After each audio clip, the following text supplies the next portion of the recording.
Welcome to the Rowdy Wrestling Podcast with Tony Stabile and Steve Rockamaniac. There's a rowdy crowd today. Hey everybody, welcome to the Rowdy Wrestling Podcast right here on rowdywrestling.net. You are you, and I am me. I am Tony Stabile. Thank you for continuing this wonderful Wrestlemania marathon with us. Day number 3 in a row now. We've got 2 more to go as the Raw after Mania and SmackDown after Mania now at this point. Very important to talk about, but the big show has happened. So much has gone down. Undertaker's seemingly retiring for a second time. I don't believe it. He's probably Terry Funking us, but Steve and I will debate that one in just a few minutes. Quite the eventful show. So many things going on here. I guarantee everybody the internet will be in outrage over the SmackDown women's title match and how that was treated. So no better way to talk about women than to bring on Mr. Rockamaniac himself. How you feeling, Steve? Hey now, everybody. Yes, indeed. Wrestlemania. Another one is come and gone. And I guess we'll get right into it because I know, not only did we just sit through over 7 hours of Wrestlemania and, 3 days pretty much of nonstop professional wrestling, and for that matter, pretty much a week straight of various wrestling activities. But I do have to say off the top of the show here, and to play off of what we said and how we closed off last night's episode and what we mentioned during the preview episode, there was opportunity here to deliver a great WrestleMania. And not only did, at least in my opinion, did they do so, but, they delivered what was probably one of the best WrestleManias in a long time. And we were worried. We were like, come on, guys, you could do this. Don't do like you did last year where you had potential and you basically flushed it down the toilet. This year, a lot of fans saying, oh, the card's weak. The card's not that great. It's not going to be a good WrestleMania. But we saw the potential there. We said, this could be a really good event. And as it would turn out, this was actually one of the better WrestleManias, not just in a long time, but of all time. Well, yeah, it was one of those shows where, for me, in my opinion, as the pro wrestling fan that I am, couldn't agree with you more. This is one of the better WrestleManias top to bottom. There have been WrestleManias in recent memory that have had better matches, like one-offs. But this, from top to bottom, in my mind, delivered and gave us storyline resolution to so many different things. Even though, in my opinion, there were some pretty shite matches in all of this. And the two things I really want to point out that were very surprising to this WrestleMania, one, surprising that I find it surprising, and then the other one surprising because, holy crap, they did something right. And that was this show, pre-show to end, went from 5 p.m. Eastern time to 12:15 Eastern time. That is a 7-hour and 15-minute show. I didn't think they would actually pull the trigger on really going that far over. It blew my mind. I had no idea. But then the other thing that, and I enjoyed it for me, it just for the casual fan, I felt that might have been long, felt very New Japan-y. But the thing that I want to point out before we get into the matches and everything of the sort, because we rarely touch on between match stuff, they kept the New Day to an absolute minimum, and they kept them short. Very happy, so excited. I think we only got them 3 times, and could have not have been happier for that. Where's the ice cream pop stuff? They couldn't get the deal done with whatever company they would have had it. Like, that was like the whole thing. They ignored it. Building towards WrestleMania. It's like, we're going to have ice cream pops, and we don't get ice cream pops. They cut the ice cream pops and the SmackDown Divas title match short. That's what I can't wait till we talk about that damn Divas match because I don't get the big rage about it. But anyways, you know what? Here, let's talk about it right off the top of the show. All right, go ahead. So they make a huge hubbub during the Hall of Fame. They make this huge hubbub about how we listened to the fans because we announced it was going to be on the pre-show, but the fans demanded we put it on the main show. So you know what? We've promoted it.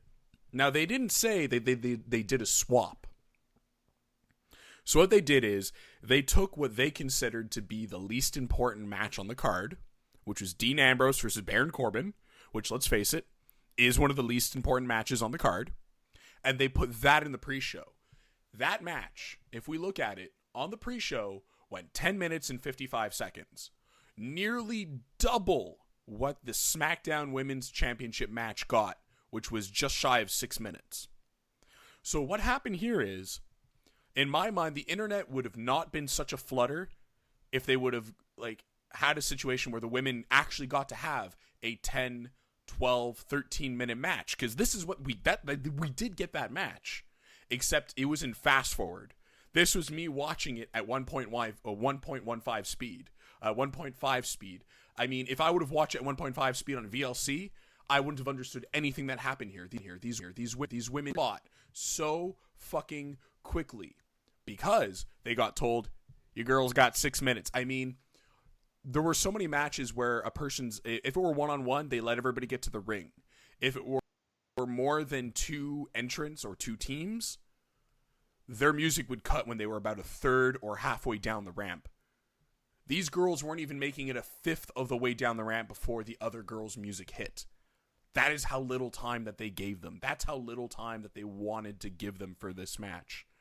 So that's why right now I'm like, these girls would have been better off on the pre-show where they could have gone their full amount of time, probably was 10, 12 minutes. But instead, people bitch, people moan, and you get fucked. It's a double-edged sword, and that's what happened here. Now, would it have been a great match? I don't know. It's a spot fest, much like what we had with the ladder match that was a spot fest. Much like what we had with the Raw Women's Championship match, the elimination one, that was a spot fest as well, because you have too many bodies going on here, and you shouldn't be telling a story with those matches that are really, intuitive and really intelligent, because you got to save that sort of storytelling for the bigger one-on-one matches. And I understand that, and I respect that. But this is where people bitch, people moan, and WWE's like, oh yeah, we're gonna put them right back in the piss break. We're going to put them right back in the cooldown, and we're going to put them right back to where they get cut, because we want to give John Cena enough time to ask Nikki Bella to marry him. And that's no knock at John Cena. That's a knock at the wrestling fans. This is on you. Rant over. Okay, so listen, for all those new listeners, Linda. Listen, Linda. All these new listeners who have been tuning in this week to the Rowdy Wrestling Podcast, welcome aboard. Tony blames you. Let me give you a little bit of information about this podcast, okay? Tony is in love with Alexa Bliss and is upset at the fact that this match was short, okay? This is basically what I see happening right now. Okay, let me put it this way, okay? The fact that this ended up on the main card, okay? We'll talk about Dean Ambrose and Corbin when we in a moment, but it ends up on the main card, okay? And at this point, I'm gonna assume, okay, that they did not time this show to go out that long as long as it did. And they kind of realized at this point that it's 11 o'clock, and they have this match. The women went on. It was past 11:30. It was 11:07. 11:07. Okay. Yes, I know, because I tweeted out the fact that it was 11:07. Okay. So, now, if this match was on the pre-show, okay, and I almost feel stupid for giving so much time to this match now. If this match was on the pre-show, okay, it would have gotten maybe a couple of more minutes in terms of actual in-ring time, and they would have gotten full intros. Okay, full intros or short intros, I don't think that's a big deal at this point. No.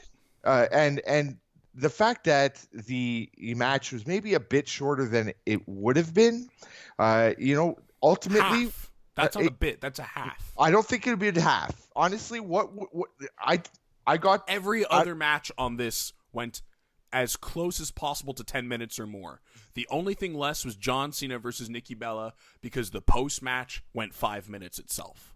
But if you would, if we'd really said, if we had really broken down to the point where in our preview we said, what exactly do we expect out of each match in terms of in-ring action? You know, we talked about, you know, predictions for winners and losers, and you know, how it'll affect their overness, so to speak, and how it'll affect the WWE product going forward. But we didn't necessarily talk about what we would have expected from the in-ring matchup. And this matchup is pretty much what I expected in terms of in-ring action. It was going to be 6 chicks, okay, all of them doing their spot in rotation. And okay, yeah, they would have gotten a few more minutes on the pre-show as opposed to the main show. But I mean, ultimately, the match itself, I just feel like I got out of it what I expected out of it. And it's just, I got shorter intros than I would have. So but I think you're misconstruing a little bit of what I'm trying to explain here.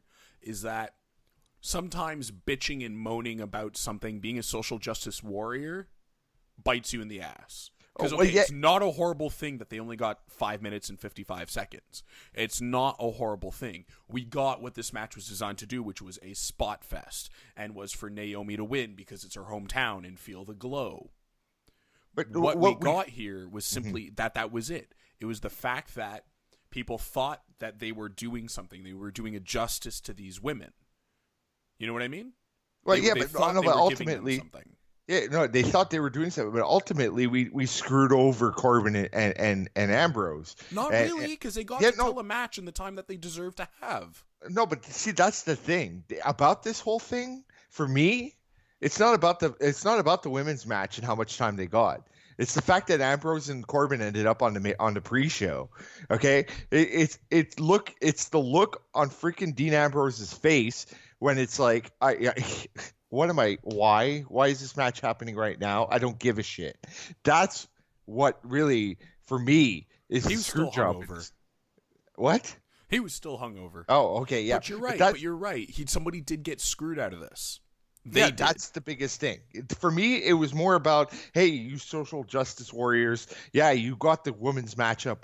And the women's matchup, although we got shorter intros and maybe a couple minutes less, so they had to do their spots a little bit faster. But ultimately, you got Corbin and Ambrose bumped to the pre-show. And I guess I could take the other opinion on this, where people could say, well, Corbin and Ambrose would have ended up on the main card, and they would have got no time, and then we would have bitched. They would have got 5 minutes and 55 seconds. Yeah, and then that would have been bad for them. So, you know, maybe in the end, that was actually the right thing. Because, you know, when I analyze it now, as I discuss this, and I think to myself, well, you know what? Maybe that was the right thing. I don't care about the fact that the women's match had shorter intros and got 2, 3, 4 minutes less to do their spots. They had to do it just in fast motion, and we actually got more time for Ambrose. But it was a slap in the face for Ambrose. So it's kind of this double-edged sword at this point. But yeah, you know, the pre-show.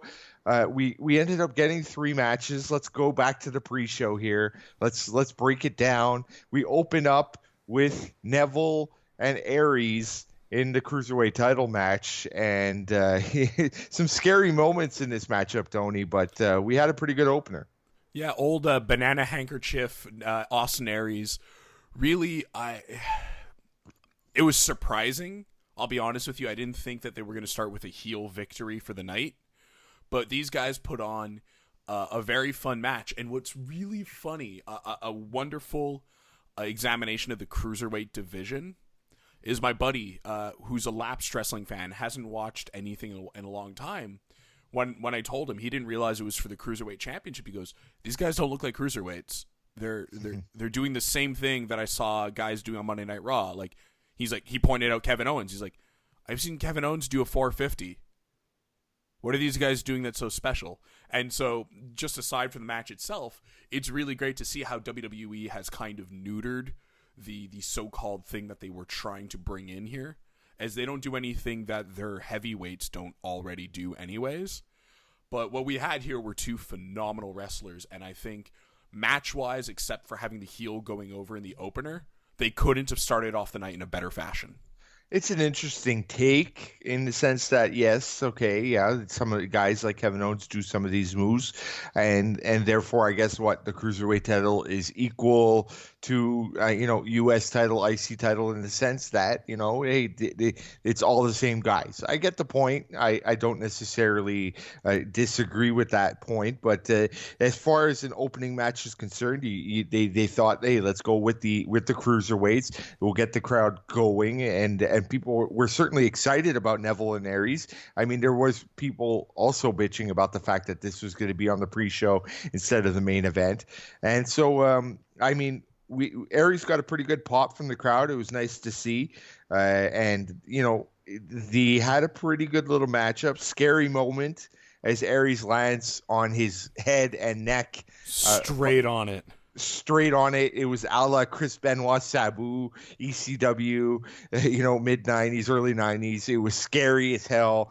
And, luckily he was seemingly not severely injured, but Aries doing, his either he was selling extremely well or he was legit kind of knocked foggy, but he was able to recover, get some near falls, get the crowd into it. I liked the opener. I thought they did a pretty good job. And so, now Neville, is the king of the cruiserweights and continues that gimmick. And a nice way to open the pre-show. Yeah, well, they continued on how it is, and I liked it. It leaves the door open because it wasn't a burial of Austin Aries. I can see this feud likely continuing for a little while, and it's not your typical end that they've done, as I mentioned on the pre-show, the preview show, I should say, where I felt like they were very cyclical. I can't even talk. I'm so tired. I don't even know how my voice is standing up at this point.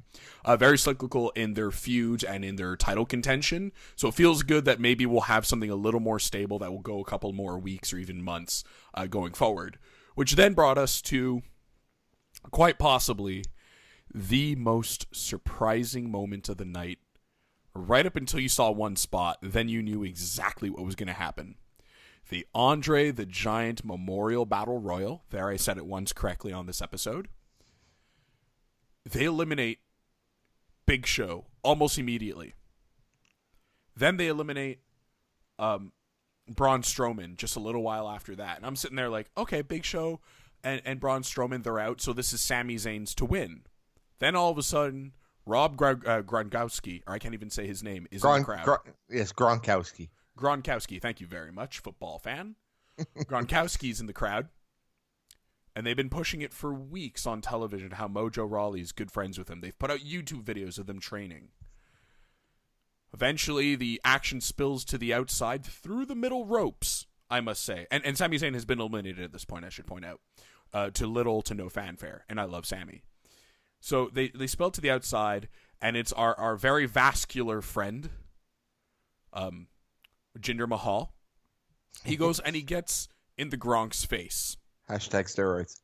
#steroids. He gets in the Gronk's face, insults the man with his drink. Lo and behold, he jumps the rail. And what made me happy, as opposed to what happened with Green Arrow, Stephen Amell, security actually came and held him back. Now, I'm thinking this was an overzealous security guard, as she got told real quick, and all of a sudden no security's around him, and he's taken off the shirt. I laughed immediately. But I appreciated the realism there. Go up to section 6,000 up there on the top of the arena, please, and just take care of the crowd up there, please, because you just effed up. Exactly. And so what happens here is she got pushed aside, and then the Gronk is there. Mojo's on the ground. And somehow he follows Jinder back in the ring and proceeds to pounce him. I thought he was going to give him a spear, but no, football guys, they got to do the pounce. He does the pounce. Him and Mojo shake hands. They love each other. Mojo wins. He celebrates. And now we have motherfucking Mojo Rawley as the Andre the Giant Memorial Battle Royal winner. Now, of course, this is the Jobber Battle Royal. It legitimately means nothing, as we've seen in years past. I thought Big Damo, or whatever his name, Killian Dame from NXT, I thought he was going to have a big showing since he made it all the way to the end as well. But Mojo fucking Rawley, the Dark Horse winner. Up until what? The really smart money came in around one time, Steve? Because I think I texted you and you were like, yeah, no, money shifted real quick at one point. Well, see, here's the story of this whole Andre the Giant Battle Royal. All right, like as we opened the day, and the money had moved on to Sami Zayn, and Sami Zayn was going to walk out. He was the favorite, and it looked as though Strowman was fading, and it was cool because I kind of mentioned like Sami Zayn's a pretty decent bet on Gabriel Morency's game time decisions, and everyone was pretty excited that the fact that Zayn was looking like he was going to walk out. Meanwhile, and I have to give a shout out to these guys, WWEleaks.org. They have a great little Twitter profile and a website where they kind of keep tabs on the trends of the betting that it goes on around the world of professional wrestling and the websites and so on and so forth. And at one point he posted up that Mojo Rawley's odds had gone from plus 3,000 to plus 1,500. Now, to give you an idea for those non-bettors out there, like basically me? Yes, exactly. So basically, if you were betting $2 and he was plus 3,000, you would have won 6,000. Okay, get the fuck out. But wait. Here's the thing, because I remember watching that very, very fun episode of Street Guys. Okay. City Guys. Okay. It was a show that Rob Van Dam guest starred on once for ECW, and they did an episode about don't gamble. So if I bet $5 and I lose, and it's plus 3,000 or minus 3,000 or whatever, do I owe $600 at that point? No, you just owe $5. You lost $5. That's it. How the fuck do bookies really make their money? Well, the thing is, explain to me like I'm 5. I'm legit stupid in this.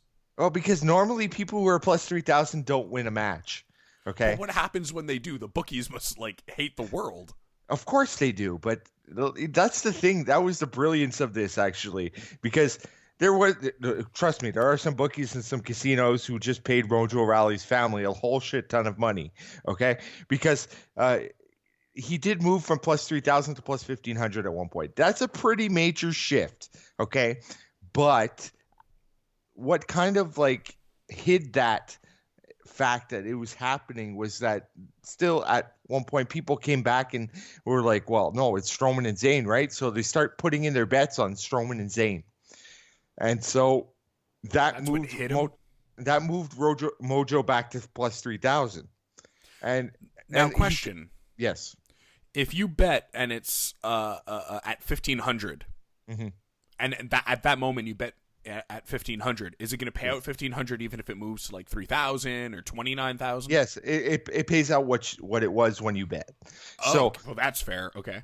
Yeah, so it moves back out to plus 3,000. And this afternoon, I'm having I'm on Twitter all afternoon, and I'm tweeting, and I noticed at one point this Mojo thing, and I'm not gonna name names, but there is a sports betting website here in Canada who at least no one free month. Plug, damn it.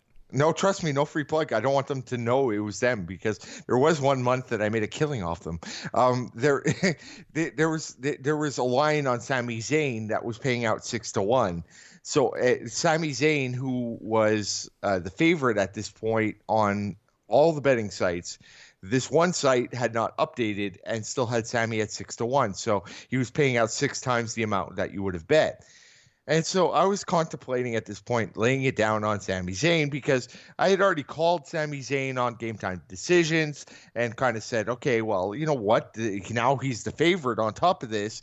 So why don't I just lay down $20 and I'll, 6 times the money. I'll win $120 and a nice little night just to begin with. Maybe I would have put more, but I saw the Mojo Rawley thing. And unfortunately, this website didn't have the Mojo Rawley thing. They didn't have Mojo Rawley in the options as your potential winner. Was there spread, as I sometimes see? There was tons of guys, random guys. Hulk Hogan was 26-1 for that matter. There was a lot of guys, but I knew that afternoon. I said to myself, "There's something going on here." Mojo, and then I remembered the Gronkowski thing, and how he had been training Gronkowski, and then it just kind of all fell into to place. You know, Big Show goes out, Strowman goes out, and I'm like, oh wow, Zayn's actually winning. Shit, I didn't bet on him. And then Zayn goes out, and I'm like, oh my God, it's Mojo. And the money, the smart money from his friends or family, of course I say that, but it's, it's all off the record, right? He's probably got some friends that he might have transferred some money. He keeps kayfabe. What you talking about? Yeah, like you transfer some money to your friends, and they bet a couple $100 on a plus 3,000 bet, and boom, yeah. Anyways, but when that happened, and then you see Gronkowski, and it's like, oh, you should have known all along, man. You should have known all along. Christ. And it was quite the surprise. At one point, I even, like you mentioned, I thought Killian Dane, who was randomly put into this late last night, and I was kind of like, okay, all of a sudden, what? They're going to give him the over? That's so random. But no, it turns out to be Mojo Rawley, and it's like, damn, you should have known better. It was the fact that they have a celebrity involved that, of course, he's getting the over. So, the Andre the Giant Battle Royal, nothing special. That was more. It was more of the story around it than the actual match. That it was interesting to me, to say the least. But props to Sin Cara for sinking some coin in on his WrestleMania outfit. Jeez, yeah, no. At one point I was like, is he just wearing a WrestleMania shirt over his gear? And like, nope, nope. That is some serious coin. All right, so let's move on. Maybe he bet on Mojo. Maybe. Yeah, maybe he did. Maybe he knew, and it's like, well, I got to pay my gear somehow, right? So. So let's move on over to the match that we talked about it, but we're actually going to talk about the match itself. The IC title championship. Look at me. The match, Dean Ambrose defeating Baron Corbin decisively. I did not see this. This was probably my match I had most in the bag here, because they're making Baron Corbin, and then lo and behold, Dean Ambrose pulls out a win with one of the ugliest looking Dirty Deeds double underhook butterfly DDT ever. Yeah, Dean Ambrose looked like he was in a bad mood. Like, I know he always looks that way. Okay, don't get me wrong. He always looks like he's like half in the bag or half like, I don't want to be here. I get it. But he did kind of look like he had a bit of even more of a chip on his shoulder with the fact that he ended up on the pre-show here. And I feel like they just had to pretty much go through the motions match. Nothing special, nothing bad. But, it turns out that, Dean Ambrose retains the title. I feel it's almost as if like, okay, we're sorry that we put you on the pre-show so you can retain your IC title here, because Corbin was the odds-on favorite throughout the week, and coming into the event tonight, he was still the odds-on favorite. And I'm going to be honest with you, because like at that point, I started to get the feeling like, oh boy, they're repeating last year. I remember last year, I mentioned this, I think, on the pre-show episode of the Rowdy Wrestling Podcast. I said, well, last year we ended up getting a bunch of random results that we didn't expect, that seemed as if like Vince was saying, well, screw Vegas, we're going to like swerve them all. And really at this point I said to myself, well, looks as though we're getting that again. We got Mojo Rawley winning at plus 3,000, and we got Corbin all of a sudden losing to Dean Ambrose. But I guess it felt like, well, okay, we're sorry, Dean. We put you on the pre-show, so here, keep your title and go on with it. And that was lose about on it. SmackDown. Yeah, exactly, and that's likely to happen, maybe even this week. But at this point, I was honestly worried. We mentioned it in the closing of the show yesterday. It's like, well, okay, you guys have an opportunity to deliver, but you also have an opportunity to drop the ball again. And I felt like as if that's what we were going towards here, because Corbin's and Ambrose match was not as good as I expected it to be. They swerved us with the Andre the Giant Battle Royal. And so I was kind of like, oh boy, we're in for a long night here. But luckily that was not the case, as we then moved to the main card. And really at this point, we hit what is really what we expect out of Wrestle freaking Mania. Yeah, well, here's we got America the Beautiful, as we should, which led to the opening match. Surprised me they went with this order. AJ Styles versus Shane McMahon. Even the promo package they aired before this painted Shane as the heel and AJ as the justified face. You can't even spin it in your promo package. I laughed so hard. But you know what? In the end, I think that was actually the right move. They were in Orlando. AJ was over, man. I honestly, at this point, it's kind of like the Sasha thing. You gotta turn her heel at this point for her character to continue, even though she was a face not too long ago. AJ's been a heel for less than a year, and I think at this point he's just got to be a face. He's got to take that face side of things on SmackDown, because besides him, after John Cena, there's Dean Ambrose, and Dean Ambrose is in cruise control. So let's just really look at this match. There were a few times I swear I even heard not Shane, but AJ yell at Shane like, "Slow the fuck down, brother." Shane was really popping for the first 5 minutes, non-stop speed, and I'm sure there was another Jericho Shane moment where he got popped and then had to like, oh, okay, I'm slowing down, don't worry. Because once AJ took control, this was lack of a better term, phenomenal match. I really enjoyed this, filled with some great spots. You had the elbow to the outside that Shane missed. You had the 450. You had the phenomenal forearm. They pretty much hit everything they wanted to here. My feed cut out a few times for like about 5 to 10 seconds. That was a little annoying, so I couldn't really see all the spots here and there. But the flow of the match was just phenomenal. This was actually the beginning of what I'm going to give. I'll give the credit right away. And I'm sure I'll mention it again later as we go along throughout the card. But this was really good booking, and I'm so happy that they booked it this way. This was a good Shane match. Sorry, I don't mean to interrupt, but I have to get that out. This was a good Shane match that wasn't built around a singular spot. Well, that's what I was getting to. We expected a spot fest. We expected that Shane McMahon was going to be flying off of a roller coaster. So we did not expect, however, a pure wrestling / jiu-jitsu fest, which is what we got. We got some chain wrestling, we got some transitional wrestling, we got some jiu-jitsu, we got some high flying, we got a just awesome mix that had the crowd interested. It wasn't what we expected, but it was still good. And that was the way they should have booked it. And I was very happy in retrospect that they went with that. It gave us a really good match to open WrestleMania. And I think that these two guys, despite the fact that AJ Styles had nothing for WrestleMania, and this match was in a way put together at the last second, these two guys opened WrestleMania. And you always, you and I know, Tony, because we've been involved in the wrestling world, and I'm sure anyone who's listening who's been involved in the wrestling world knows, your opening match is a very important match. You want to get that crowd going. You want the crowd to be involved. And I thought they did an amazing job at booking this.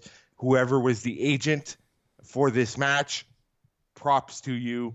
And the videos coming out after the match, Shane McMahon giving props to AJ Styles, respect to AJ Styles.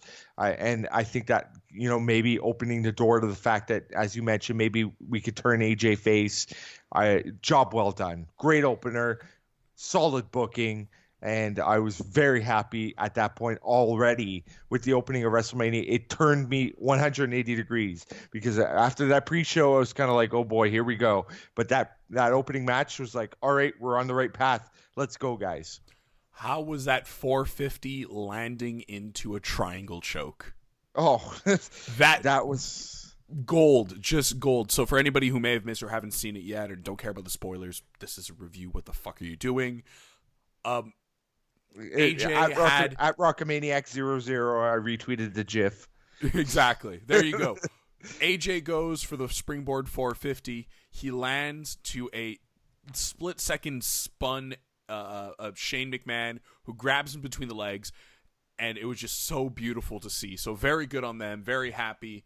You said it, the opening match of the show proper is always very important. In my mind, it's the second most important match before the main event, because you set the tone and you set the crowd expectations throughout the night with that one match. So good on them. Let's move on over to a Montreal vested match. How do we put it this way?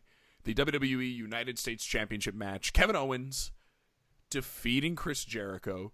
So in a span of a month goes from champion of the universe to champion of Trumpland. Go on. Well, I'm not insulting the championship whatsoever. I'm not insulting Kevin Owens' place on the card. We can just see that, hey, they needed him here for a while. Now they need him a little bit lower, and that's totally fine. I like this match. This is a match that essentially we've known has been coming since September. So this is the longest build match we've had in a long time. That's been consistently on television between these two guys for months and months and months and months and months. And even if they did the stupid fake breakup angle like 3 times before they actually did a serious, okay, no, we're turning Chris Jericho face and we're going to go with this angle. For me, it didn't diminish any of the emotion going into this. I liked what these guys did. I like the fact that, Kevin pulled out a lot of his indie moves. His fall-away slam hold where he spins the guy around and grabs him from behind and then drops to the side. That's something I don't remember seeing him do in WWE one time. Teasing, naturally, the package pile driver. But he got a lot of height with Chris on that one where he pulled him up and came all the way back around almost into a perfect powerbomb position before dropping him. Just very great, very good. Jericho getting his knees up really, really tight and Owens landing. Normally when you have that spot where a guy does the senton or comes off the top rope and the guy on the bottom puts his knees up and, they do the whole, oh my God, he landed on the knees, he's dead. Usually they kind of roll over it and it's a glancing blow. Kevin landed straight on Jericho's knees. That was insane. Oh yeah, the great series of counters, and actually, let's take 30 seconds here as well. How about that set? The inflatable list of Jericho. Yes. The whole set itself, amazing. That ramp, yeah, okay, it was 80 yards long, but it was such an awesome setup. And you see Jericho walking down with the colors of the set, basically matching the scarf that he's wearing, that's flashing lights, and the big inflatable list of Jericho. It just started this matchup on the right foot, and these two guys had some great psychology here. As we mentioned, this is amongst the best builds, the best long-term builds of the card coming into WrestleMania. And a lot of back and forth. So you got some false finishes. You got some of the best moves out of both guys. And then you had basically an anticlimactic finish, though, as Owens powerbombs Jericho on the outside of the ring to that hardest part of the ring, rolls him in, and gets the 1-2-3. He wins the U.S. title. And But here, that's Jericho. I'm gonna put Yeah, this on Jericho. That's what I was That's getting Jericho to. being very smart and realizing that move is a killer. You have to use that as a finish. Yeah, I was getting to that basically in the sense that, it seems as though, and even I think KO has done this a few times. He's had a few matches, big matches on pay-per-view where he does an anticlimactic finish. And it's kind of genius in a way. Yeah, the crowd is kind of like, what the hell? Even in the sports bar that I was watching at, people are like, whoa, really? It's over? But, I guess that's the genius of these two guys, that they were able to pull off that finish, and Jericho knowing that that's a very brutal move. And so Jericho drops the title to Owens. Owens is now the face of America, as he tweeted out earlier today. I loved it. Just a disheveled face of America. Yes, exactly. But really, another great match. Job well done to both of these guys. At that point, the main card's 2 for 2, and Mania is well on its way. Yep. So that was a lot of fun. thoroughly enjoyed that, and we do have a bias, but I think anybody will agree with us on that one.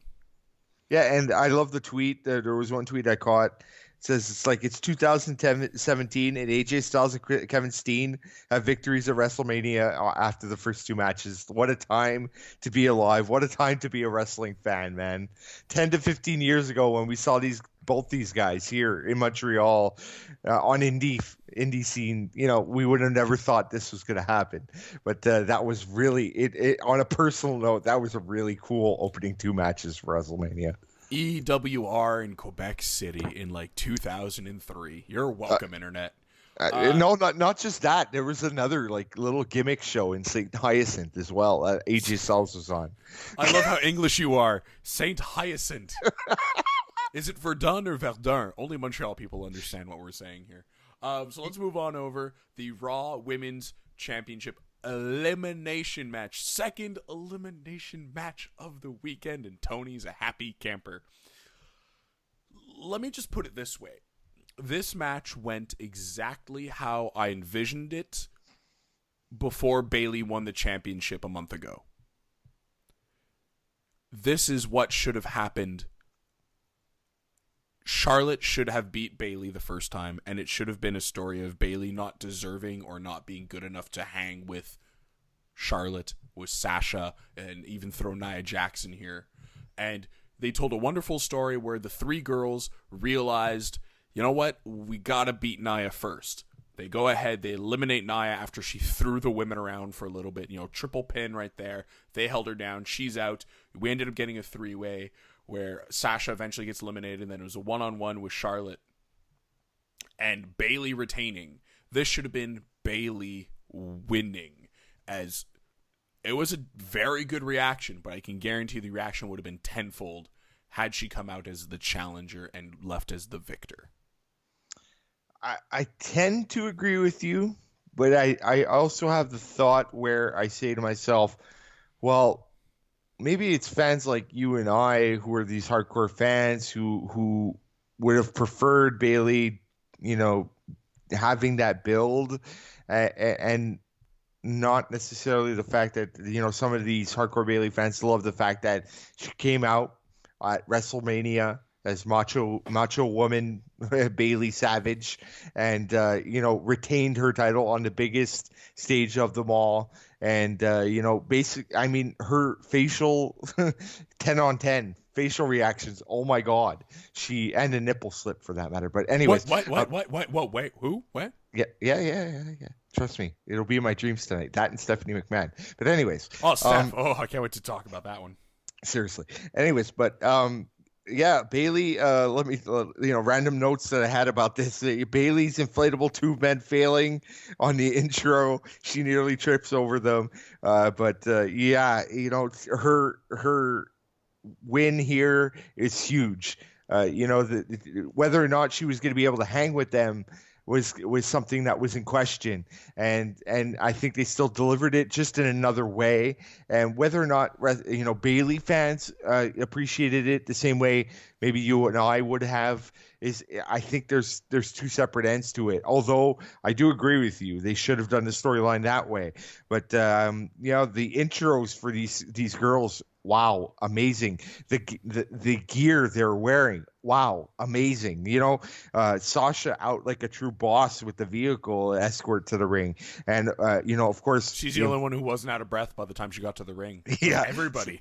Bayley with her tube men on ringside. Charlotte Flair with her new gimmick, her new robe that she got custom made leading into WrestleMania. All really awesome. And Nia Jax being eliminated first was the proper thing to do. I think I mentioned it here on one of our recent episodes here where I said Nia Jax should not be in this match. She played her role. So, you said it would be too much, like last year where they had a three-way announced. So they announced a four-way. She plays her role. She gets a little bit of a domination, but then she is eliminated fast. So I like that fact. And then kind of a surprise where you see Sasha Banks eliminated at this point by Charlotte. So you get Charlotte and Bayley one-on-one, and therefore Bayley gets the over on Charlotte at WrestleMania. So even though what you proposed was probably a better storyline, I think for Bayley fans and hardcore WWE, I'll use the word marks, I think that still did the job. And it did. Yeah, she hit the Savage Elbow. She retains the title at that point, and we're 3 for 3 at that point. It really, I thought great job done by these girls. They were able to do some interesting moves as well. Charlotte was still doing the flips off the top rope, getting the crowd into it. And, Sasha moves out a bit too quickly, perhaps, but obviously we're clamoring for her heel turn tomorrow night on Raw. We could see Sasha turn heel on Bayley. It'll be great. The crowd will go crazy because we all know it's going to be a hot crowd tomorrow night. And so, I enjoyed the match very much. Yep. So then let's just move on over to the second time I believe we had the New Day come out. So I'm just gonna point out what happened here. The Raw Tag Team Championship ladder match. We were supposed to have a 3-way with Luke Gallows and Carl Anderson defending against Enzo Amore, Big Cass, and Sheamus and Cesaro, who props to the really awesome kilt suits. That was an awesome intro to see from them. Out comes the New Day, and they're like, oh, and what was great was a really wonderful swerve. They got rid of their gimmicks, and they were strictly in their ring gear, going, oh, as our jobs, blah, blah, blah. We're here to announce that it's not just a 3-way, it's a 4-way. And I'm like, oh, great, these assholes are inserting themselves. This is how they realize... I'm like, they're going to... Yeah, I Go thought on. they were winning the titles. I'm like, oh, wow, they're going to win the titles. They're going to book themselves to win the titles. And what a wonderful heel move. I was like, all right, this is great. But of course, I already knew what was happening. We all knew. Those who paid attention knew what was happening. Yeah, anyone who honestly, paid attention to my Twitter this afternoon knew what was happening. That's for sure. I'm surprised WWE actually rolls around with cars that say official WWE vehicle. That is hilarious. Anyway, so for those who don't know, Steve was tipped off on Twitter as to the Hardy Boys were at their hotel and they were doing an event, and somebody tweeted a picture somebody tweeted originally, guys, there's a WWE car here at the Hardy Boys event. And then people called bullshit. Then somebody provided photographic evidence, and it pretty much solidified what everybody knew. The Hardy Boys finished up with ROH last night, or the day before yesterday, depending when this goes on. By the way, masterpiece. If you haven't seen that ladder match, it was a freaking masterpiece, man. Yeah, I try to squeeze as much ROH into the show as I can. Here's all we're going to say. Just watch it. Young Bucks versus the Hardys, amazing. Anyways, so we come back here, and out come the Hardys, and I got scared for a moment because they had their original 1999 2000 music, and I'm like, don't tell me they're Dudley Boying these guys. But I guess what it is right now, while they're not sure on what to do with the gimmicks or if they have the right to have the broken gimmick, they told them, tone it down, go out as you are. So Matt and Jeff come out, and Jeff is straight up Jeff Hardy. Matt is occasionally throwing, the bug eyes, the open mouth, and he did throw one or two deletes. But here's where Kevin Dunn, our good old friend Kevin Dunn, producer extraordinaire, would cut away every time he'd see Matt try and throw the arm out there. He'd cut away to the crowd, and you can't control what the crowd does. So if they're throwing the arms out and yelling delete, they're doing it that way. So a brilliant way around what's clearly getting Matt Hardy over. Yeah, the Hardy Boys coming out, as the Hardy Boys with the Z. There was the question as to whether or not it would have as much of an impact, and the crowd, there was 70,000 people chanting delete as New Day is out there saying it's going to be a fatal 4-way. That moment in it of itself was proof that... Why wasn't it Teddy Long? That's my one question. This is going to be a tag team match, a fatal 4-way tag team match. No, don't ever do that. Steve, don't ever do that again. We will get shot. No, forget tweets. We will get shot. Oh man, Steve has had a few drinks. No, anyways, What's a few? The Steve I know, a few is in the triple digits. something like that. Anyways, yeah, the Hardy Boys got a massive reaction. That the crowd was loving the fact that they were back, and you know what? Despite the fact that the damn owl is blocking some things from going forward at this moment in time. Even last night on the ROH Supercard of Honor, they couldn't really do the delete gimmick. They didn't do those motions for the most part. They had to play the Hardy Boys, and I think this will ultimately be a positive. Yes, they could have came out tonight if this, quote unquote lawsuit, if that's what it really is. Right now, I think it's more cease and desist letters. But if this thing had been settled, yeah, they could have came out as delete. But maybe your point is right, Tony. Maybe they could have came out as the Broken Hardys. But you I think had mentioned in one of our previous episodes that does everybody in the WWE really know what that is? Of course, there was 70,000 people chanting delete tonight, but of course, Impact had 200,000 viewers, so maybe 70,000 of that was in the stadium for the most part. But the fact that they could start their new run in the WWE as the Hardy Boys means they could really start the whole arc all over again. If they do get the rights to, the Broken Hardys, as I would expect that they would, this was Matt's brainchild. There's no reason that he shouldn't have it. And really, all TNA depends on the contract. Yeah, well, TNA really is not going to gain anything out of preventing them from doing it, as Jim Cornette pointed out. But anyways, they could do the whole storyline arc again, which would be pretty cool because you can introduce it from day zero for the WWE and build it all the way up to what it is. But maybe next year at WrestleMania, Broken Hardys are so hot at that point that it's really boiling over. But they return and everyone's excited. We have a great ladder match here. Cesaro nearly breaks his leg falling off the ladder. And at this point, you get some classic Hardys. Jeff freaking Hardy, man, swan-taunting off a huge ladder to the outside, putting Sheamus and Cesaro through ladders. No. Putting Cesaro through a ladder and gently grazing. Gently grazing Sheamus, where I think it's karma for the beating and his forehead for Monday Night Raw. I think that's what karma just came around being like, you got fucked on Raw, here you go. Just feel a boot on your arm. No one could say Jeff Hardy works stiff. Anyways, but the quest for gold is successful. Matt Hardy grabs the titles. The Hardys are your new tag team champions.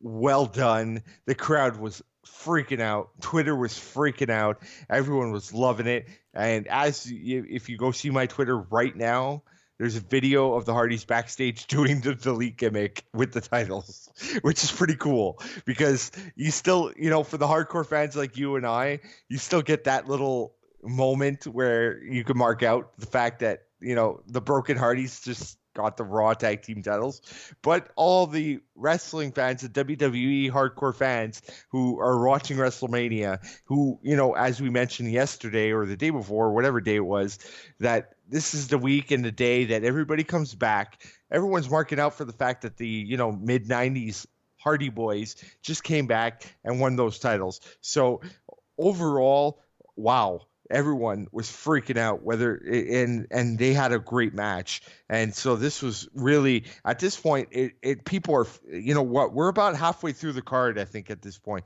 or at least halfway what we thought would be a 4-hour pay-per-view.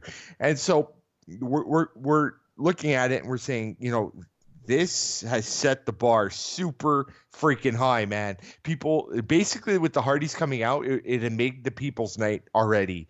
And with the second half coming up, they had a lot to live up to. And if they were going to be able to do it, we would have had one of the best WrestleManias of all time. And so it was interesting at this point because we knew the pressure was building. And, I can't say much more than that. But was genius, man. The Hardys were there. There was a lot of talk leading into it. Would it have been better to do it on Raw or on SmackDown or in a month from now, because they still technically had a couple indie shows booked? No, this was the right time. Job well done. No, you're 100% correct. I mean, you got to pull the trigger. You got to strike when the iron's hot. And as much as you could have thought of different storylines, it's not about a storyline in this case. It's about capitalizing on bringing as many people there and just giving these guys what's due to them. And it is a reaction like that. I really liked it, which then leads us to another situation where a reaction was needed, and it was just desserts. A match that was put together only because John Cena wanted to propose to Nikki Bella. Is it worth even talking about the match? Not really, besides the finish. Yeah, so John Cena, Nikki Bella beat up Miz and Maurice. They did a couple of in stereo moves. They did the 5-knuckle shuffle. Nikki finally hitting the 5-knuckle shuffle a little better than she did the first time. Just a little. John Cena then grabs the mic, and at the same time, like, I noticed how down he was longer. He was getting the ring.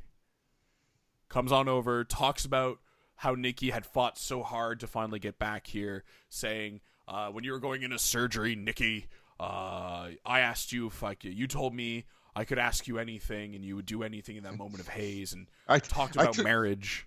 I took advantage of you while you were really high on anesthesia outside of your surgery. Exactly. So in the end, he says her shoot name, "Will you marry me?" You don't hear her say yes. You just see her kind of like, yeah. You know, they hug, they kiss. You could see John Cena crying a little bit, hiding himself in her hair. How could you not be crying? I didn't cry at that point, but it was a very emotional moment. Al Roker was crying, goddammit. Al freaking Roker, baby. What was it? Chocolate Thunder. I hate John Cena for giving him that name. What do you think of that, Tony? After all, you were kind of like, well, what do you think Roker's going to do? Is he going to phone it in, or is he actually going to do something decent? What do you think phoned it in. He phoned it in. You can't. Yeah. You cannot tell me that man did not phone it in. Oh no, totally phoned it in. By the way, we kind of skipped over this, but where the hell was Howard Finkel for the Hall of Fame induction? I don't know. Does Finkel not live in Florida and they realized they might as well just not fly him out? I don't know what happened there. That kind of sucked. Yeah, it was not like... Yes?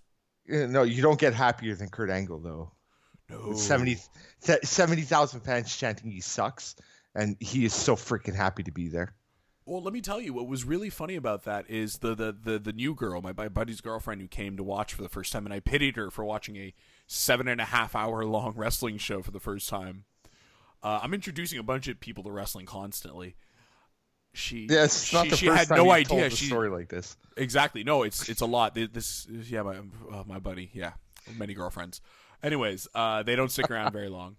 Anyways, so what happens here is Jess is like, "Why are they chanting you suck? Why is he so happy about it?" Only a wrestling fan could understand that that's now a sign of respect.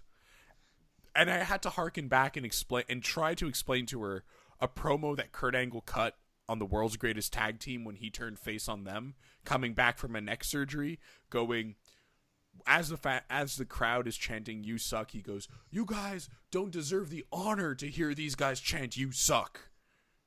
And so she kind of sits there and she goes, what do you mean? And I go, listen, you know how people are singing John Cena sucks? Half of them are only singing it because it's what the crowd says, and they don't think that, and they actually love John Cena. And she goes, I hate wrestling. And I go, sometimes I hate understanding wrestling. Very true. So that was it, really. It was really funny to have to explain to somebody that, no, it's totally normal. People are saying he sucks. And it's a sign of respect at this point. It's respecting the gimmick. Totally, and congratulations to John Cena and Nikki Bella. It was kind of funny. It was kind of like, well, didn't Nikki Bella see this coming?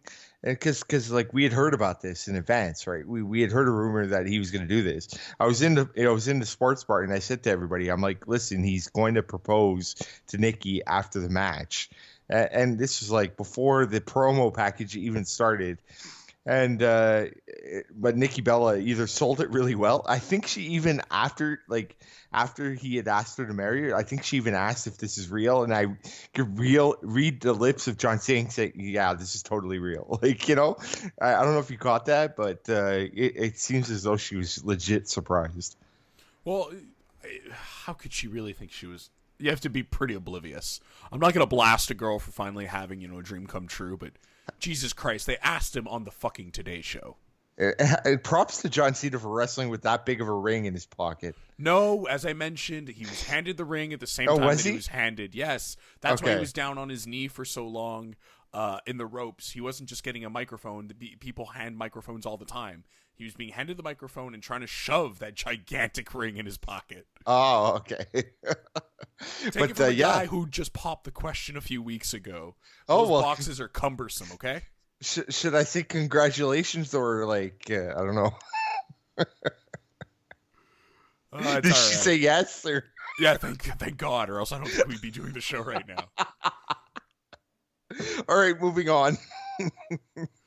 All that to go to the next match. The match that was signed with a hold harmless agreement.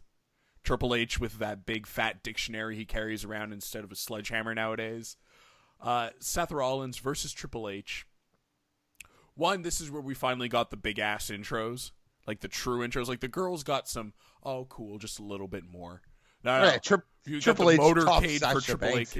Exactly. He got he came out in a trike. And the girl called him out and she goes, "What's so badass about a trike?" And I'm sitting there going, well, maybe he has no idea how to ride a motorcycle. I don't know. He is from Greenwich, Connecticut. There's a good chance he's never been on a motorcycle before. He was just easy to maneuver around those small areas around the ring. Yeah. Well, no, the cops were on their motorcycles, so props to them. Anyways, beautiful motorcade. I actually preferred Seth Rollins' intro. It was really cool. He promised to burn this place to the ground, comes out with a torch, lays it down. The gigantic LCD screen that was the entranceway lit on fire, went all the way to the ring, then all the LCD screens around the ring area were on fire. I thought that was freaking cool.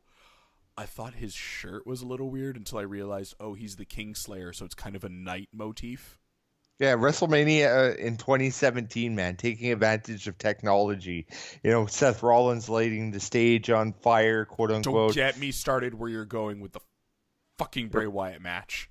All right, we'll get to it after then. Let me build into that one. So what happened here is we had a fun match, and where I actually went back and I watched the Bobby Roode Nakamura match a few more times actually today when I had time to kill. I do have a bit of a criticism to that, which leads into a compliment of this one. Bobby Roode and Shinsuke Nakamura, what was missing from that match is that Bobby Roode only started attacking Shinsuke's knee halfway through. Whereas right off the bat here, Triple H versus Seth Rollins, it was all methodical. It was all garnered to go after the knee. And I thought that was very intelligent from the beginning. Triple H realizing that this isn't a wrestling match, brother. This is a fight. And I'm just going to cripple you. I'm not trying to win a fight. I'm trying to cripple you to begin with. And I like that. I really, really, really, really like that. Some very creative spots, when they had him wedged against the announcer's table. And he just came down on it. That was really sweet. So I like the psychology behind this match. I was happy that, Triple H didn't slow down the pace all that much because Seth Rollins has a very good pace when he's in the ring. But these guys went damn near a half hour. I think this was the longest match of the night, and it certainly didn't feel that way while you were watching. No, not at all. This would be another example of, and I'll give props to whoever helped design the execution of the matchup.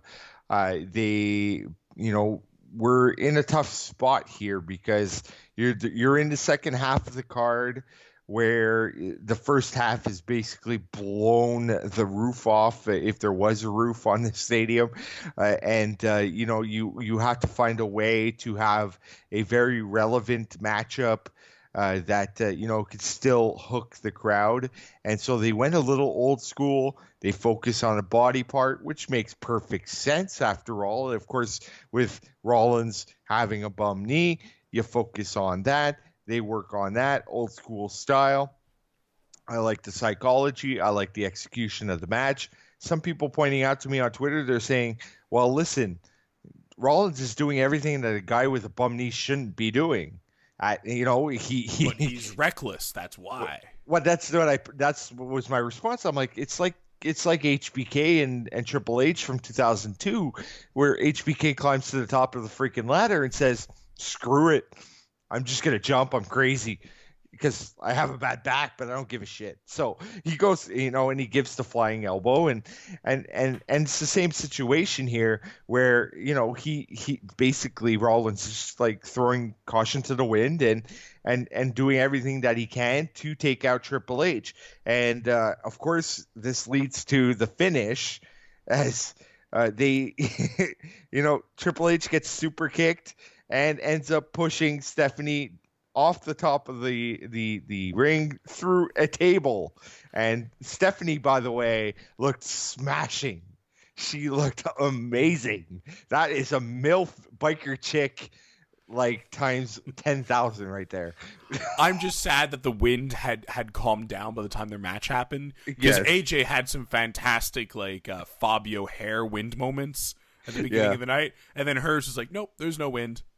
No. What they were happy about to help keep the temperature down in the stadium, the wind was long gone, so everybody was boiling at that point, and her hair was just straight down. You could have had that moment of her just, having her hair in the wind before just eating wood in all the worst ways.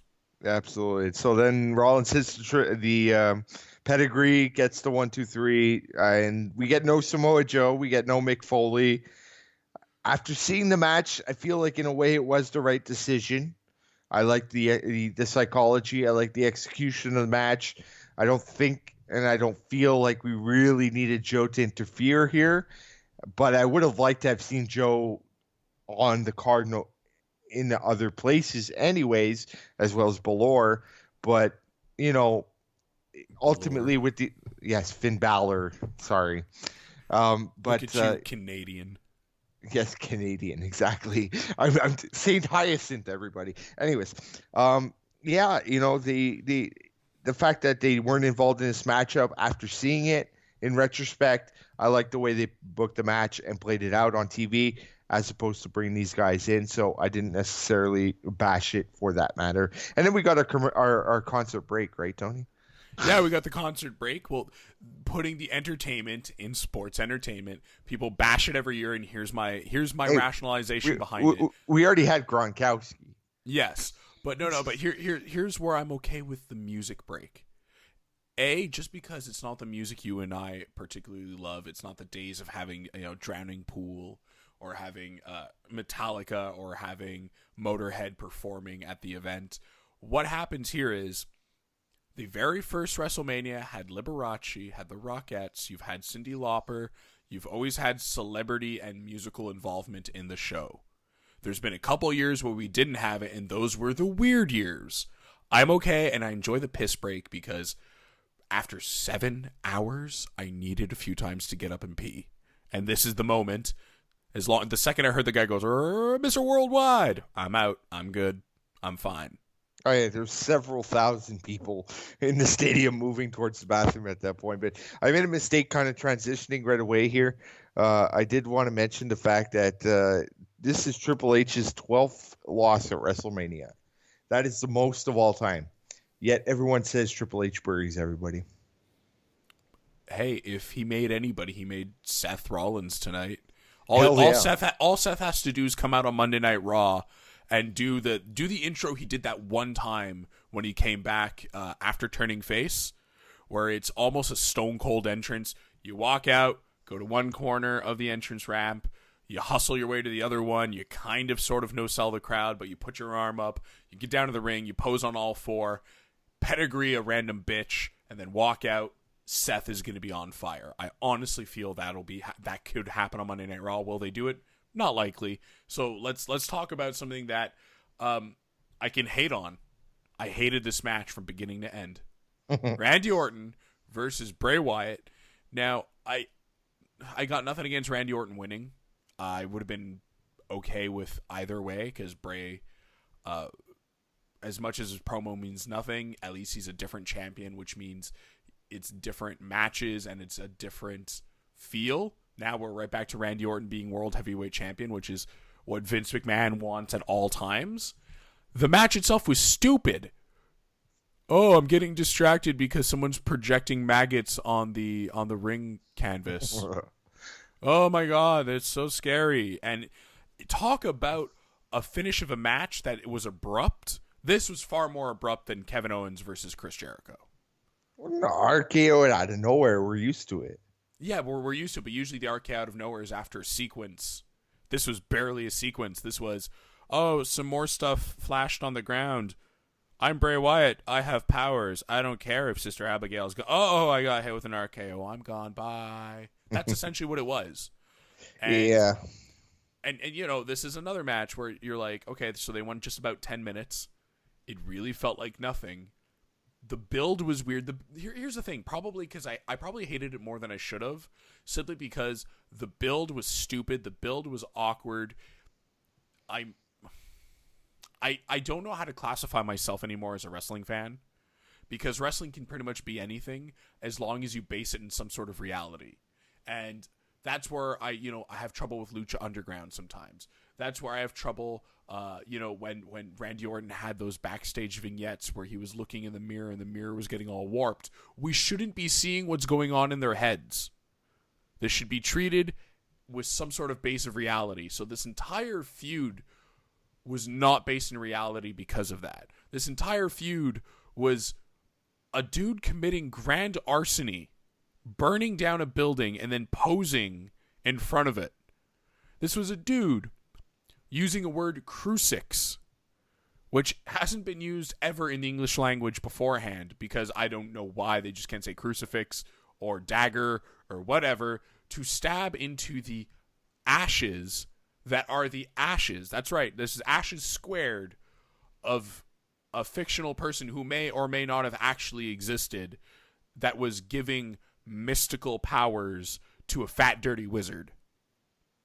No buys. I can't get into it. And the match itself, it's just as dumb as the hologram that appeared before Dean Ambrose in Hell in a Cell a few years ago. Stupid. Let me put it this way, all right? Wyatt playing mind games and trying to do something, that is similar to I guess in a way an old school match, but then they take advantage of 2017's technology to do this, and it's like, okay, this is kind of weird. We're approaching 4 hours at this point of main pay-per-view card. 5. Oh no, of main pay-per-view card. We're approaching 4 time, yeah. Yeah, we're approaching 4 hours or 6 hours, depending on how you want to look at it. And the Firefly entrance was amazing in this stadium. Okay, and that's when this match stopped being amazing. Basically, because he's an intro. That's it. Yeah, well, it's I don't know, man. It was definitely he's the worst. Fat Dango. It was definitely the worst match of the night. All right, let me go out and say that right now. All right, it was, and it feels really shitty to say Randy Orton was involved in the worst match of the night. Yeah, like I get the idea they went for, it just didn't work. And at this point, we're 6 hours. We're 6 hours in. Okay, so it didn't work at that point in time. I get the idea. It was all right, but no. So thank you, goodbye. That was basically it.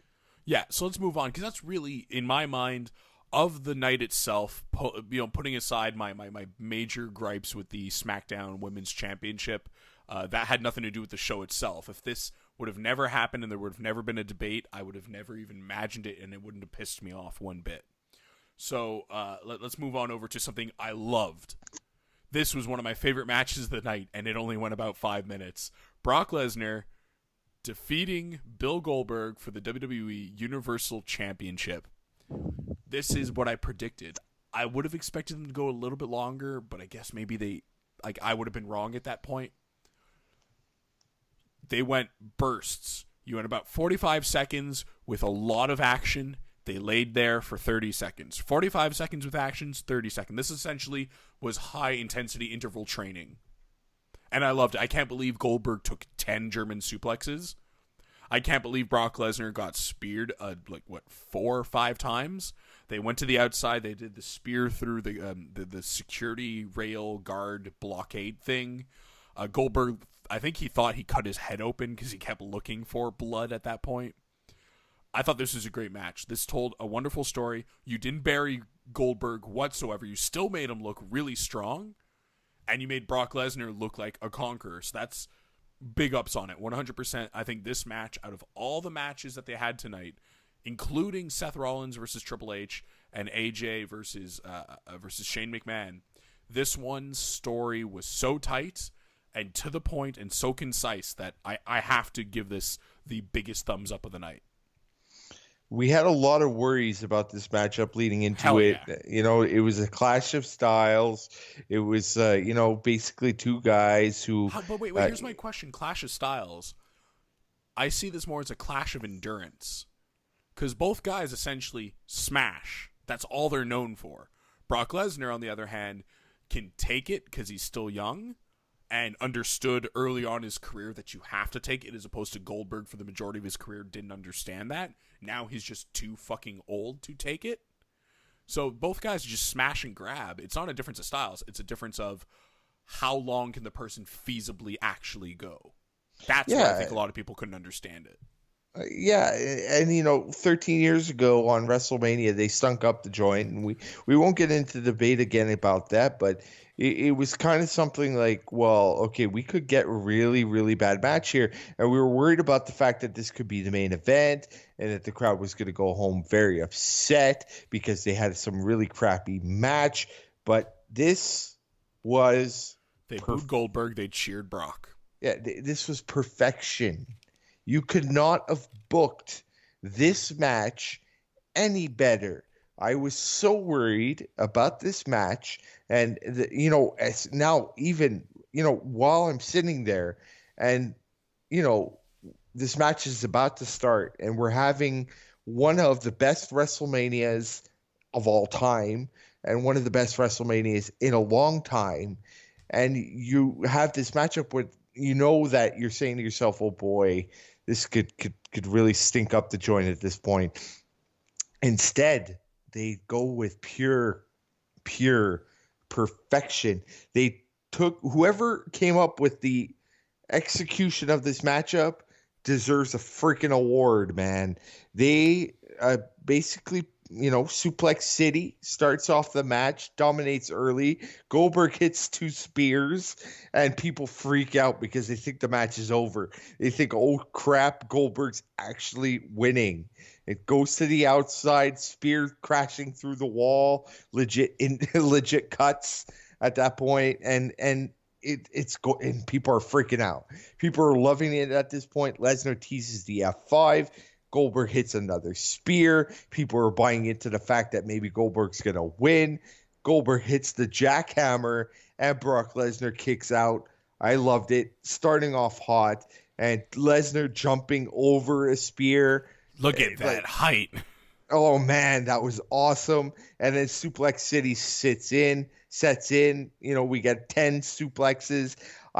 Your point about the fact that you're surprised that Goldberg took 10 suplexes, I think that was they had to pay back Brock Lesnar. It's Brock freaking Lesnar. He lost in a minute to Goldberg on pay-per-view to 2 moves. Oh, no. I knew he was going to get suplexed. I was expecting 3, 4, but major props to Goldberg. Also props to Brock, because out of those suplexes, he kept him low. He guided Brock the whole way. He didn't just... How do I put it this way? Brock suplexing a guy like Dean Ambrose, where he just grabs him and throws him, and good luck to you. Control your own bump. Whereas with Goldberg, he kept holding him, guided him, brought him down where he needed to go. I thought he took great care of Goldberg, on an insider's view of it. I thought he took great care of Goldberg, and I think that's how they got away with it, because they made every German suplex very snug, very tight, And so you essentially took a 50-year-old guy who probably could have only taken one or two of Lesnar's crazy He-Man throws and decided to go with 10. And at the end of the night, the crowd didn't care how hard he was suplexing Goldberg. This is Brock Lesnar. They just care about being able to count how many suplexes he's giving Goldberg. For what it was worth, and grading it just for what it's worth in terms of a 5-minute, 3-move matchup, basically, that was 5 stars. Like, you could not have booked that any better than they did, and so much credit to whoever came up with the execution of the matchup. Perfection, literally perfection. So let's move on over. We have to continue this. Holy crap. SmackDown Women's Championship match. I think we talked enough about it. What it was is, this was Naomi's night. I'm happy the girl was back healthy. She could go ahead and win in her hometown. Tapping out Alexa Bliss, which was very surprising. I expected them to go ahead and use another girl in there, maybe like Carmella, so you could continue the feud. I don't know where they're going with it, but Naomi got her Feel the Glow entrance. She got to dance. She got to win. Every girl got at least one spot in. They were in, they were out. It was quick and dirty. Yeah, they were in, they were out, quick and dirty. We knew Naomi was going to be going over, so she got her over in her hometown. Everybody got their own little spots in there, and for me, I can't bitch about it. As we talked about off the top of the show, that's what I expected out of this matchup, and so Alexa Bliss, getting that the tap out and the finish on her. Well, listen, she shouldn't have won the title to begin with, at least at that point in time. Whether I don't think it ever really came out. I don't know what the point of all this was, if Naomi was legit injured or not, or thought she was legit injured. Like, otherwise she went to drop the title. She would have kept the title and went to freaking Orlando and did Media Row as the WWE Women's Champion in her hometown. So, the fact that Alexa Bliss kind of tapped out and dropped the title to her was just like, paying back this favor that kind of happened in a way about a month ago. So it was what it was. It was nice, short, and sweet, and that led us into the main event. So it couldn't really bitch to the fact that at this point where we're 6 hours and 10 minutes in, or 6 hours and 15 minutes in, actually, that they kept it short and sweet. Yeah, I was dragging ass at this point. I'm tired. I wasn't, I'm grumpy. Yeah, because you're on speed and cocaine. That's not true. You're just so doped up, Steve. I'm an honest man now. I'm a fiance. I watch this from the comfort of my home with dinner guests. I have a dog and a mortgage. You young whippersnapper and drugs. God damn it. That's what I'm missing in all this. Fucking guy. Loving the gimmick. You're Ric Flair from 1983, God damn it. Let me be Bret Hart of 2007. It's 2:30 in the morning, people. Listen, if you're listening to this podcast, okay, like sometime on Monday morning on your way to your job, or Monday afternoon while you're working, Steve or will Monday still night. be on his bender. That's not what I was getting at. That's not what you're admitting. I was just getting to the fact that literally we're recording this and it's 2:30 in the morning right now. So if we sound a little bit loopy, it's just due to the fact that it's 3 a.m. I'm fucking gone, bro. I'm gone. All right. Let's really look into it. No holds barred. Battle for the yard. I can't believe they branded the match that way. Roman Reigns versus The Undertaker. Jim Ross. Yes, wait, yeah. Oh my God, I was going to glance over that. Listen, Jim Ross, much like Mauro Ranallo, I'm actually going to put it out there. I mean, it's two completely different things these guys are facing, but if you have a chance in life right now, hit up to Twitter and just send those guys love. Yeah, Both man, of these men need your love right now, as they have given you so much of their lives. First of all, we love you, Mauro. You freaking bastard. You came into the WWE and really gave us a new JR, and we love your work. And the fact that you were in a WrestleMania today kind of sucked. We got a lot of rotations in terms of the announcing teams throughout the night, but it would Which have kept been it really fresh, but yeah. it kept we it missed fresh, you. but it would have really been cool to see Mauro Ranallo there. And imagine the orgasm that would have been Mauro Ranallo and Jim Ross at the same table. Oh, don't Oh even tell man. me that at this point. Oh Would. man. But Jim Ross, it just felt so right. It felt right, and you couldn't be more right. And I hope it was therapeutic for him. That's I can only hope. Seriously, and he mentioned it leading into it that his wife, who unfortunately passed away in an accident, that she loved WrestleMania week, and they had actually started talking about 4 or 5 weeks ago about him coming in. So his wife was aware at the time that there was this possibility well before she passed away, and he coming into this matchup, announcing what, as we'll touch on, likely is the last matchup of the Undertaker's career. Is not only a cool fact that he announces that matchup, but it just felt so right. We're sitting there listening to Jim Ross talk and drop some of his classic lines, but at the same time, it was like, wow, man, this is cool, because Jim Ross is talking again, and he's on pay-per-view, WWE pay-per-view, and I can't say it any better than it just felt right, man. Yeah, no, you're 100% correct. It felt right. It felt good. The unfortunate part is we were dealing with a match that had quite possibly, in my mind, had more hostility going into it, only because even the casual fan is sitting there going like, okay, Roman Reigns versus Undertaker. Undertaker's likely retiring, therefore he's going out on his back like the man should.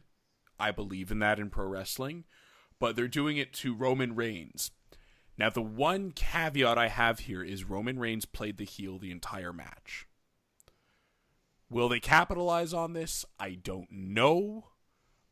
I pretty much doubt that they will.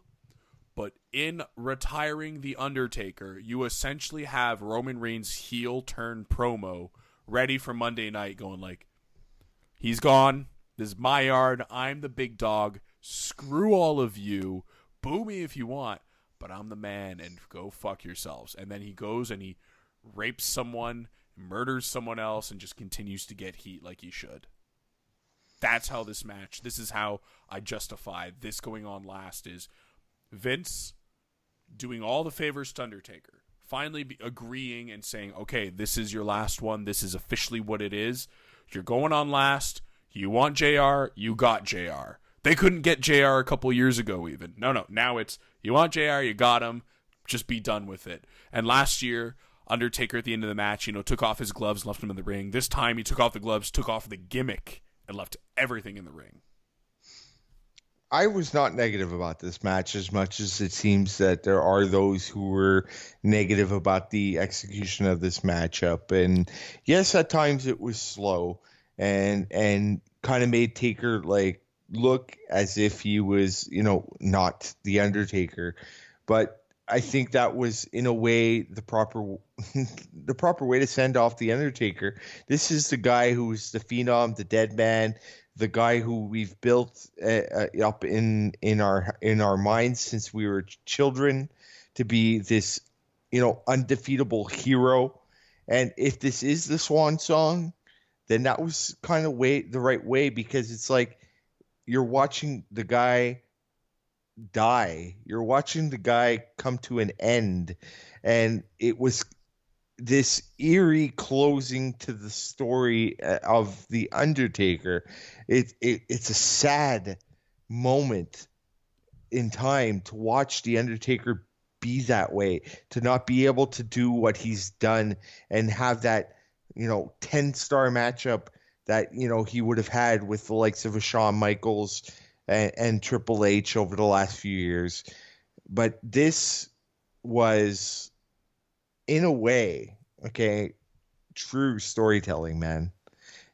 I saw The Undertaker, closing the book on his career, and it reminded me of, watching, people coming to the end of their lives. It was so touching. It was so real. I felt like that story really told something that maybe people didn't necessarily appreciate or realize. I felt like as if, people were just standing there bitching at the fact that this was a slow match, even though that was telling a story that I think maybe some people didn't catch. And it was Roman freaking Reigns. All right. I get it. No one likes Roman Reigns, but Roman Reigns is over whether you like it or not. Everyone stands up and boos, and it is what it is. But The Undertaker, okay, of all people, the guy who has been the locker room leader for the longest period of time ever, chose basically to have his final match with Roman Reigns and put him over.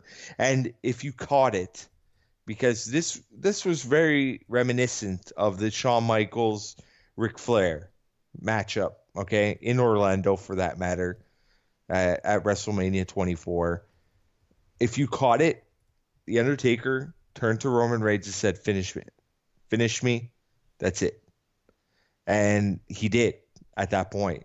And there's not much more than you could say at that point than thank you, Taker. He stood up. Roman Reigns got his moment in the sun and walked off, and Taker sat up for the last time and left his gear in the ring, and it's still there, or at least just as we were starting the podcast about an hour and a half ago, the stuff was still in the ring as the crew worked around everything. And there were still some people in the stadium at that point, but they had left the stuff right dead middle in the ring. They didn't rush in to take it away, and it was really a truly, touching moment. This was our childhood coming to an end. For those who have been watching The Undertaker for as long as guys like yourself and myself have been, and I will not shit on that match. I'm sorry. I thought that was well done for the end of that career. I feel like as if there was a story told that maybe some people are missing. I just, from top to bottom, even though it went on last, and we talked about this the other day, and we had this debate. We said, what should go on last? And I said to you, you know what? If this is Taker's last match, that's exactly what I want to happen. I want him to stand up, I want him to do that, and I want him to walk off. And guess what? What happened? That's exactly what happened. And that's why it was the main event, because it was the goodbye to The Undertaker. Okay, he's going to go for hip surgery. I guess you can never say never in the world of professional wrestling. Maybe if the hip surgery goes well and, he feels in shape and something happens in the years to come where he does one last match, but I don't think so. It's not something you want to risk after getting hip surgery, even if you do recover to a certain point. So this is likely the swan song for The Undertaker, and it is the end of an era. It is the end of our childhood, and I just loved it. I'm not going to shit on this. Listen, there's not much more I can say that wouldn't echo what you've already just said. I'm just going to, point out what people are saying about Roman Reigns and all of that. And I'm a firm believer when a guy goes out, he goes out on his back, like Ric Flair, like Shawn Michaels, like Undertaker did. I'm actually happier Undertaker lost to a guy like Roman Reigns rather than Ric Flair to Shawn Michaels, and then 2 years later, or 3 I should say, Shawn Michaels to The Undertaker. Whereas, at least in this point, here's a guy who can lay claim to retiring The Undertaker, and he still has years and years and years and years left in his career, barring injury or some sort of catastrophe. So I'm happy that the deed was done, that Undertaker went out kind of on his terms, and he also went out giving the rub to a guy. I think people are just upset that it's Roman Reigns, but they're not looking at the fact that he's put over a guy who will be here tomorrow, a guy who will be here in 3, 4, 5, maybe even 10 years. It's better than him going out and putting over John Cena, who won't be there on Monday. John Cena, who won't be there all summer. Better than Brock Lesnar, who won't be there. Even if he's champion, he won't be there. So I'm happy that that's what happened, and it gives a warm, fuzzy, weird, dark, but true emotional ending to the pay-per-view, and that's what I want. Not a sort of pay-per-view where people left gypped. I didn't feel gypped whatsoever. The crowd didn't look like they felt gypped. You most certainly, I could tell with a tear in your eye, you did not feel gypped at the end of this match. So I'm going to ask you right now. Yes? I'm not crying. You're crying. Exactly. I love that. I love that tweet. It was so true. So let's look at the weekend and the show as a whole. You put up a fantastic poll that, we talked about our poll being, our poll is really great. You should see our poll, guys. Like last episode, how much the show has grown and how much, WrestleMania has everybody talking, everybody looking into it. You put up a poll on your Twitter, because I'm stealing your thunder, at the end of the show going, where do you rank this year's WrestleMania? The greatest, top 5, top 10, or top 15 and further. And, this immediately, we're in the thousands at this point, and this has been up barely an hour or two at this point. And 29%, this is really vexing. I mean, this is split almost exactly 4 ways, but at 29%, people go out of their way to say, you know what, this is a top 5 WrestleMania. And I'm so happy that we are in this generation. We are at this point where we can say, yeah, WrestleMania 33, that was a really great show. Absolutely. So that was my answer. I don't know what your answer was, because I put it in top 5 as well. That was my answer as well. As the poll continues, that's going to be our poll of the day as we go into Monday. The Monday after WrestleMania. We'll see where that lies when people sleep or get sobered up like you. Yeah, exactly. But top 5 definitely. You could go into debates and say comparison of eras and the fact that back in the day you had one match every 4 months as opposed to every month and yada yada yada. But 29% at this point, as we were, into the thousands of votes at this point, 29% saying the top 5, although there is 26% saying top 15 or more. But at the same time, 25% saying the greatest WrestleMania of all time. And the greatest WrestleMania of all time, in a way, if you want to get into qualifications of eras and stuff, this is the greatest WrestleMania of recent memory. Definitely top 5 of all time. So I agree with you. I did vote for top 5 as well. I love how you're talking about my poll, much like how the New Day was talking about pulling levers, and when Big E looked at Austin Creed, and of course coming off of that Page video, that was an epic moment. But yes, top 5 for sure. This was a great WrestleMania. They delivered. We said it numerous times this week about how they needed to deliver. They had the chance. I don't care what anybody said heading into that pay-per-view. People were saying this card is not good. This is going to be a shitty WrestleMania. I saw the potential there. I said all they knew to do is deliver. And that main card delivered and then some. This definitely is worthy at this moment of getting this award of our poll of top 5 WrestleManias of all time.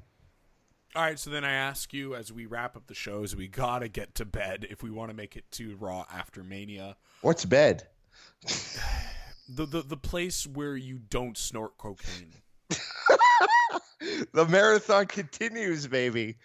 All right. For me, I want to know, what was your match of the weekend? We're looking back at NXT and everything. Gun to your head. I'm holding your Coke bag. You can't have anything till you answer me. Wow. Is it in a bag or is it in a jar? How does Coke work? It starts in a bag. I tried snorting Coke one time. I got an ice cube up my nose. I mean, only if you're rich could you actually get it out of it, like have enough to be in a container. But so it's a Ziploc bag. Oh yeah, totally. Anyways. All right. So gun to your head, match of the night right now. Wow, very tough. Of the weekend, I should say. Very, very tough question here. You could say that there was matchups that tore the house down, such as the NXT tag match. Then you could say that there was matches that tore the house down, like the Hardys and the Young Bucks at ROH Supercard of Honor. Stop being PC. What was your match of the weekend? Wow. I'm guessing I'm going to go with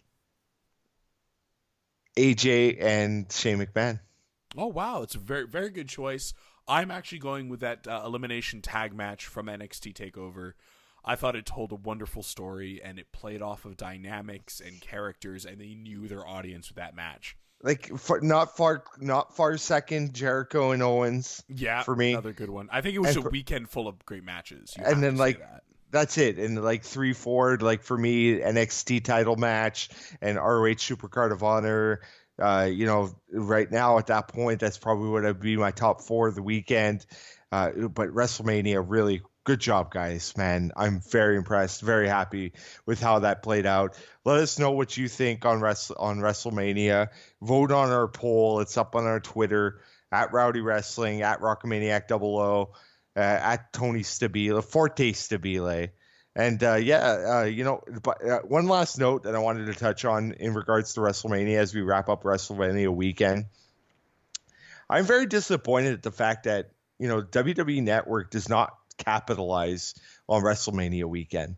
I think it, like, for the fact that, you have your own network, you have the biggest weekend of the year, and you're playing repeats of this week in WWE most of the time.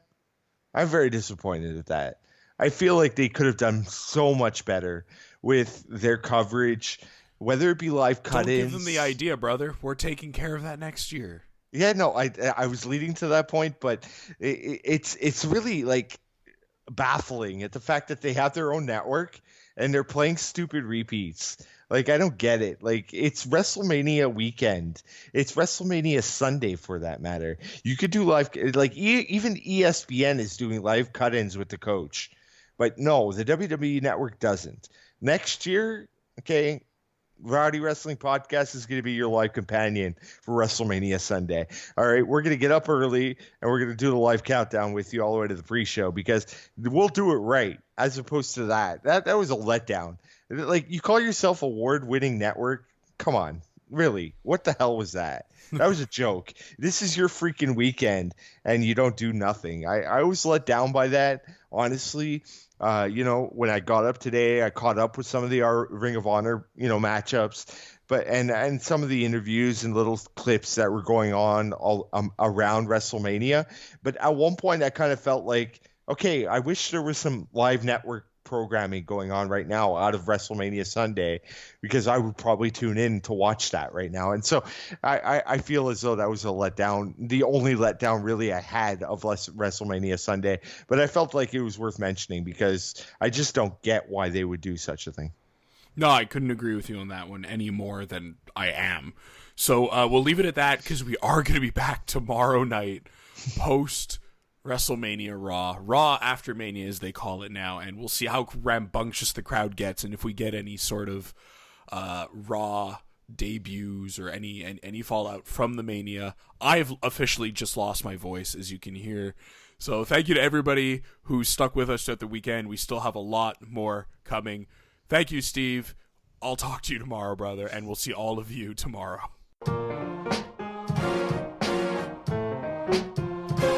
Check out our wonderful sponsors, heelsandfaces.com. Those good brothers are here with their pro wrestling inspired threads to make you look too sweet as a pro wrestling fan. Head on over to heelsandfaces.com, buy some shirts and apparel, and most importantly, support indie pro wrestling is what those guys do every single week when they support this podcast. Pick up the exclusive Rowdy Wrestling Podcast t-shirt only at heelsandfaces.com.